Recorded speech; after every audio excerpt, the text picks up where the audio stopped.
तो मैं आज आप सबको भूत की सच्ची डरावनी कहानियां सुनाने जा रही हूँ। एक रात लगभग 3 बजे मेरे बेडरूम के खिड़की के बाहर चमकती रोशनी और धूप की गंध तेजी से आ रही थी। मैं बाहर आ गया था और मैंने अपने माँ को जगाया और उसने खिड़की बंद करने को कहा और मुझे यह याद आया कि मैंने यह खिड़की बंद की थी, लेकिन मैंने इस पर ध्यान नहीं दिया। पहले तो वह नींद में कुछ बड़बड़ाई और फिर उसके बाद उसने फिर से खिड़की बंद कर दी। अगले दिन जब मैं सुबह उठा तो मुझे रात की बात याद आई। मैं हंसने लगा। मुझे लगा कि यह सब एक कल्पना थी। मैं बाहर आया और माँ से इसके लिए क्षमा मांगी। समय बीता। अब उस घटना को करीबन 2 साल हो गए थे। मुझे एक बहुत खूबसूरत सी लड़की से प्यार हो गया। मैं आज उसके साथ डेट पर था। वह बड़ी ही खूबसूरत दिख रही थी। उसका नाम माया था। उसने बताया था कि उसके पिता एक तांत्रिक थे और उसे भी इन सब के बारे में बहुत कुछ पता था, और शायद यही कारण थी कि मैं उसकी तरफ आकर्षित हुआ, क्योंकि मुझे भी इन तरह की चीजों में थोड़ा बहुत रुचि था। हालांकि मैं उसके पिता से अभी कभी भी मिला नहीं। हालांकि मेरी माया से पहचान एक सोशल साइट पे हुई थी। बातों ही बातों में बताया कि हाल ही में उसकी दोस्त रेशमा कहीं बाहर गई थी, तो माया उसके घर पे रुकी थी और उसे वहां पर कुछ प्रॉब्लम महसूस हुआ। मैंने जब रेशमा से इस बारे में बात की तो उसने बताया कि हाँ, वहाँ कुछ दिनों से कुछ डरावना हो रहा है। तब मैंने कहा कि ठीक है, मैं इसे ठीक करूँगा। इसके लिए मुझे कुछ समय चाहिए। लेकिन अगले ही दिन रेशमा की मृत्यु का खबर आया और मैं उसके घर को छोड़ दिया। अभी सुना है कि उस घर में कोई नहीं रहता। क्या आप उस घर पे चलना चाहेंगे? यह बहुत ही रोमांचकारी होगा। माया ने कहा, क्या कहा? तुम पागल हो गए हो? यह सच है कि मैं इन सब चीजों में इंटरेस्ट रखती हूँ, लेकिन मैं इसे लेकर पागल नहीं हूँ। मैं कहा, अरे यार, मैं तो झूठ बोलता था। उस घर में कोई भूत वूत नहीं है, लेकिन वह रूम अभी भी खाली है और वहाँ हमारे और तुम्हारे अलावा कोई नहीं होगा। क्या ख्याल है? माया के इस कातिलाना अंदाज पर मैं फिदा हो गया और वहाँ जाने के लिए मैं तैयार हो गया। जब मैं घर पे पहुँचा तो मुझे अजीब सा एहसास हुआ,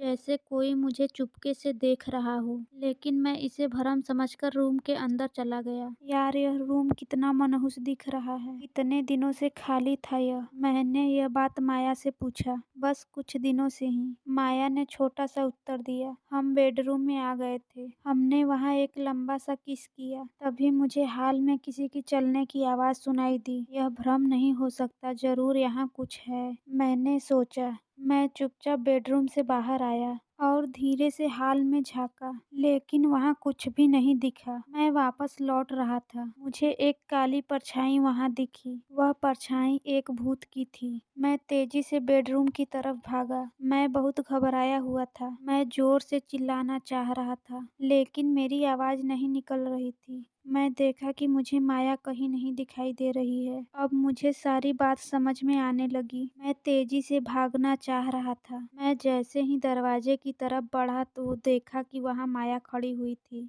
उसका पैर उल्टा था। वह सफेद गाउन पहनी हुई थी और उसके मुंह से खून निकल रहा था। मैं बुरी तरह से डर गया। मुझे लगा कि मैं अब नहीं बच सकता। मैंने यहाँ आकर बहुत बड़ी गलती कर दी। मैं यह सोच रहा था कि वह मेरे काफी करीब आ गई। मैं डरकर गिर गया और मैं गिरते ही मेरे गले की हनुमान जी की लॉकेट बाहर आ गया, जिसे देखते ही वह जोर से चिल्लाने लगी और पीछे हट गई। मैं हनुमान चालीसा पढ़ने लगा। हनुमान चालीसा पढ़ते हुए धीरे से उठा और उस घर से बाहर आया और गाड़ी में बैठा वहां से तेजी से भाग निकला। मैं सोचने लगा कि आज मुझे नया जीवन मिल गया है। मैं अपना सोशल साइट का अकाउंट हमेशा के लिए बंद कर दिया